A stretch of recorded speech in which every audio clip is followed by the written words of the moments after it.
problem. I mean, let's face it, we've got a real problem with the political class. They don't know what to do about the basic stuff. This foot and mouth disease thing, all it's going to do, potentially, if it gets into this country, is to beggar up everything from milk and cheese to meat and really cause a whole lot of great blood stocks of cattle and other things like sheep to be just slaughtered if this disease comes in. And the government, well, it's muffed it for the last couple of weeks, hasn't it? Well, yes, it has. And doesn't it show that when you appoint an agriculture minister, you need a person who knows something about agriculture? I would have thought they would have learnt that from the last time they were in office. But I hear, and we all hear, that it'll cost $80 billion if the disease comes into Australia. But understand how dreadful it is. When it hit the United Kingdom in 2001, they had to slaughter 6 million animals. And that means that human beings have to actually kill them. Then they have to burn them and bury them. And the suicide rate for farmers just went through the roof. We're not talking just about loss of profits. We're not talking about loss of markets. We're talking about a huge impact and years to get over it. So when we hear various people talking about it, I think we have to draw the line a bit. Now, the minister should have had those chemical pads out at the airport immediately. And we all know when you sit on those aeroplanes how nobody really listens to what's being said. The only time anyone ever paid attention when they came through and sprayed you. So maybe we should be spraying all their bits. Yes. But the bottom line is that it is urgent and it is barley. It's not that there have been other countries close to us before. This is barley on our doorstep, and we have literally, normally, hundreds of thousands of people going there, and they don't clean their shoes. They should be taken away. Everybody has to be checked. I can't stress too much, knowing as I do people and family in the country, just how terrified people are of it hitting here. So we need the government to seriously consider what are the points at which they will no longer have flights to and from Bali. It has to be considered. They can't push it away. And an important point also is this. When the National Farmers Federation come on, and I literally heard their spokesman say this, he said, oh, we have to be careful in closing the borders because Indonesia is our greatest wheat export. Now, he's conflicted. He's conflicted because he's thinking about the wheat growers and not thinking about the livestock growers. So really, we have to pay much more attention to what is really at risk. And I mean, Stephen Senatiampo, you know, in a lot of ways, this is kind of suiting this narrative about let's all stop eating meat.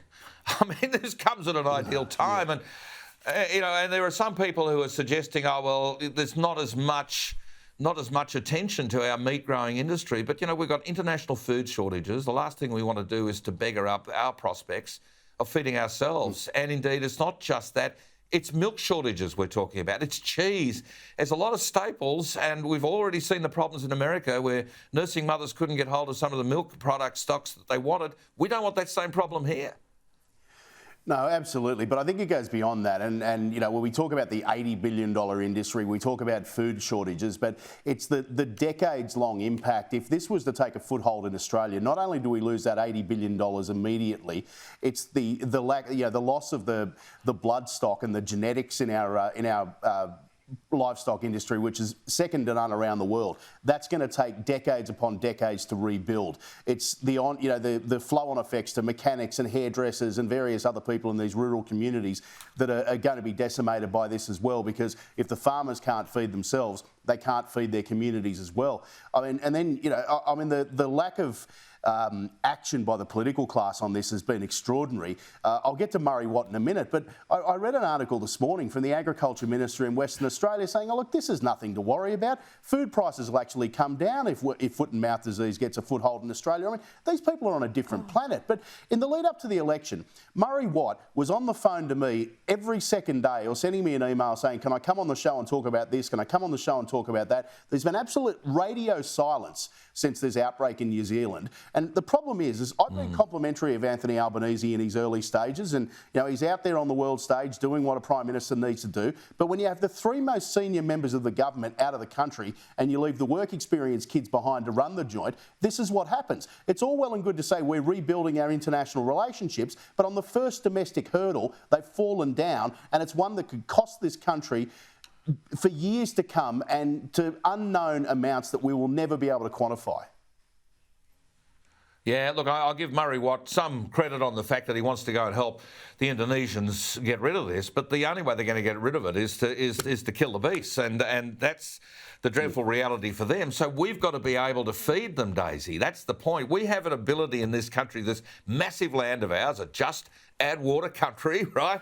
And we've got all these weather reports now saying we're going to get all this extra water, no plans for dams. So, I've mentioned dams again, but there is no real focus on what's going on in regional and rural Australia about these things. And devastating entire herds, all off the back of failing to actually protect people at the border. OK, the baths are going in there now, but David Littleproud was asking for that a fortnight ago. This is a real lag. Yep. It really is, and I can't even speak tonight. I'm on television. Let me rephrase that.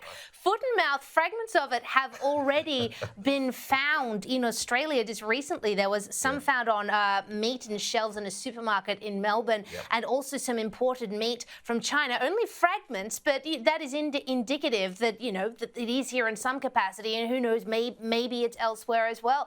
This is incredibly worrying for farmers, to say the very least. And it's interesting, though, you mentioned earlier, Gary, that there'll be people who will be quite pleased, with the lack of availability of meat. But that's actually quite serious, because there is a real green school of thought that advocates culling livestock, probably in the millions, in order to combat climate change because of the methane emissions that come from cattle and from sheep and other animals. So this foot and mouth situation for those sort of living the kind of green dream and wanting people to stop eating meat by, stopping the availability of it and making the prices go higher and getting rid of livestock. Well, this is an ideal situation for them. I'm sure they'd probably love for foot and mouth to come into Australia. And it just shows the kind of sadism, really, of the green woke brigade, that these are some of the things that they would be advocating for. So we'll see what happens with foot and mouth, but I really do think the Labor government has to be more definitive in their actions on this, because they've simply been faffing around,